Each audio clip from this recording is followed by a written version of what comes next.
बिस्मिल्लाहिर्रहमानिर्रहीम। अस्सलाम वालेकुम।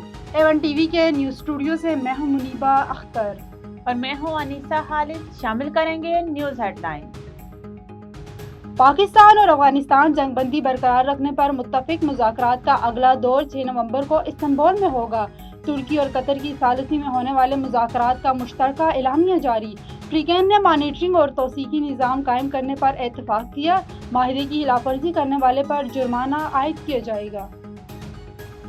अपेक समिट का आगाज, चाइनीज सदर शी जिनपिंग समेत तालीमी रहनुमाओं की शिरकत। जनूबी कोरिया के सदर का कहना है कि आलमी इक्तिसादी निज़ाम तेजी से बदल रहा है। मैशियत गैर यकीनी सूरत हाल से दो चार तजारत सरमायाकारी की रफ्तार सुस्त पड़ रही है। हम हमेशा एक ही सिमत में नहीं रह सकते। मुश्तरका खुशहाली के असूल के लिए मिलकर काम करना होगा। और माली साल की दूसरी छमाही में बाज़ शोबों पर इजाफी टैक्स लगाने की तजवीज़। एफबीआर हकाम के मुताबिक हदफ पूरा ना हुआ तो मजीद 200 अरब का टैक्स लगाएंगे। नॉन फाइलर, सोलर पैनल्स और टेलीफोन सारिफीन जद में आ सकते हैं। न्यूज़ टुडे से फिलवक्त इतना ही। मजीद किसी भी खबर से बाखबर रहने के लिए देखते रहिए A1 टीवी। A1 टीवी, सब पे नजर, अंदर की खबर।